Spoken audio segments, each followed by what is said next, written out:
ഹരേ കൃഷ്ണ. നേരെ ഓൺലൈനിലേക്ക് എല്ലാവർക്കും സുസ്വാഗതം. നമ്മളിന്ന് ഒരു വിശിഷ്ടമായ ജയദുർഗാ മന്ത്രത്തെക്കുറിച്ചാണ് ഡിസ്കസ് ചെയ്യുന്നത്. ഞാൻ വേണു മഹാദേവ്. നമ്മൾ മന്ത്രം തുടങ്ങുന്നതിന് മുമ്പ് തന്നെ ആദ്യം തന്നെ നിങ്ങളോടൊരു നന്ദിയും കടപ്പാടും പറയുന്നു. കാരണം നമ്മുടെ ചാനൽ നിങ്ങൾ ധാരാളമായി സബ്സ്ക്രൈബ് ചെയ്യുകയും ലൈക്ക് ചെയ്യുകയും ചെയ്ത് നമ്മളെ പ്രോത്സാഹിപ്പിക്കുന്നുണ്ട്. എന്നും ദേവി നിങ്ങളെ അനുഗ്രഹിക്കും. ഈ മന്ത്രത്തിനൊരു പ്രത്യേകതകളെന്ന് പറഞ്ഞു കഴിഞ്ഞാൽ, ഈ മന്ത്രത്തിൻ്റെ പേര് തന്നെ ജയദുർഗാ മന്ത്രം എന്നാണ്. അതായത് ഏത് കാര്യങ്ങളിലും ജയം നേടാൻ ഉപയോഗിക്കുന്ന മന്ത്രം. ഈ ജയദുർഗാ മന്ത്രത്തിന് ഒരു പ്രത്യേകത ഉള്ളത്, നമുക്ക് ഏതെങ്കിലും പ്രത്യേക കാര്യം നേടണമെന്ന് ആഗ്രഹിച്ചാൽ അന്ന് നമ്മൾ സന്ധ്യയ്ക്ക് നിലവിളക്ക് കത്തിച്ച് അതിൻ്റെ മുന്നിലിരുന്ന്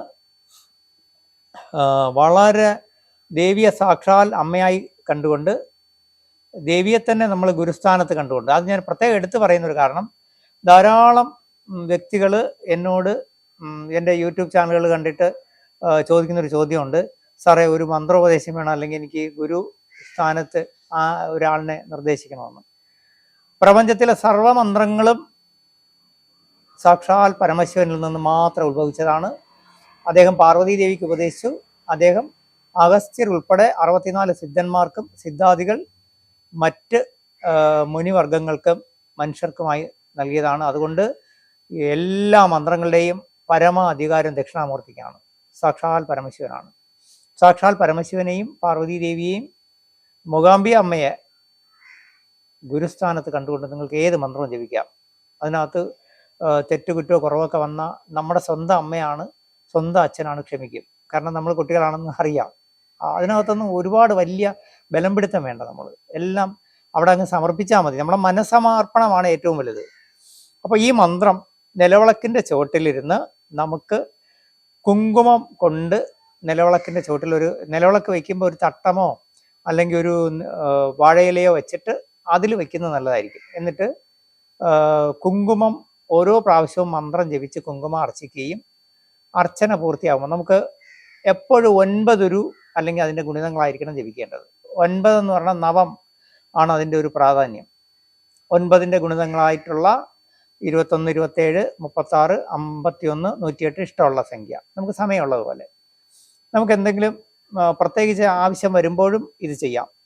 അപ്പോൾ ഈ ജയദുർഗാ മന്ത്രത്തിനുള്ള ഒരു പ്രത്യേകത എന്ന് വെച്ച് കഴിഞ്ഞാൽ, നമ്മൾ കുടുംബത്തിൽ തന്നെ കലഹം അല്ലെങ്കിൽ മനസ്വസ്ഥത ഇല്ലാതെ വരിക, അല്ലെങ്കിൽ നമ്മളെന്ത് പറയും, ദാമ്പത്യ കലഹം, അപ്രതീക്ഷിതമായിട്ടുള്ള ദാരിദ്ര്യം, ധനം വന്നുകൊണ്ടിരുന്നു ഇപ്പം കുറച്ച് കുറഞ്ഞു, അല്ലെങ്കിൽ പണി കിട്ടുന്നില്ല, നമുക്ക് ജോലികൾ കുറവ്, കർമ്മത്തിന് തടസ്സം, അല്ലെങ്കിൽ പഠിക്കുന്ന കുട്ടികൾക്ക് മന്ദത, അലസത, ഇങ്ങനെയൊക്കെ വരുമ്പോൾ നമ്മൾ ഓടി ഒരു ജ്യോതിഷൻ്റെ അടുത്ത് പോയിട്ട് ജ്യോതിഷൻ എല്ലാം കൂടെ പരിഹാരം തരുമെന്ന് പറഞ്ഞാൽ വെറുതെയാണ്.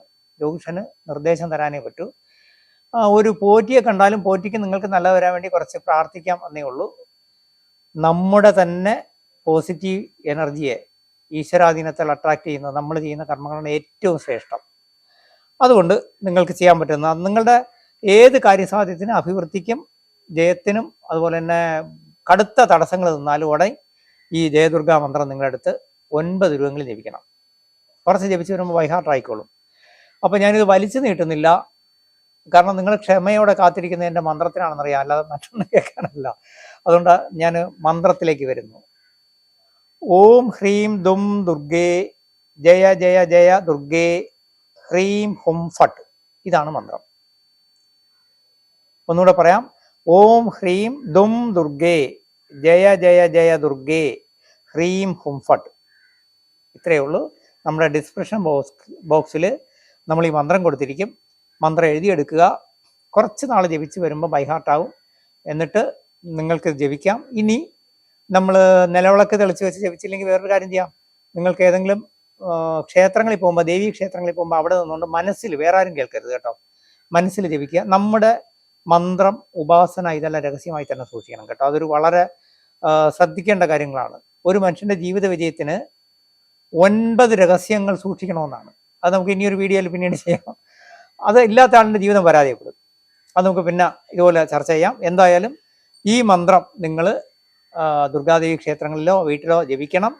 നിങ്ങൾ ഏത് കാര്യത്തിലും എത്ര വലിയ ശത്രു തടസ്സമോ അല്ലെങ്കിൽ കോടതി ജയത്തിന് ഏറ്റവും ബെറ്ററാണ് കേട്ടോ.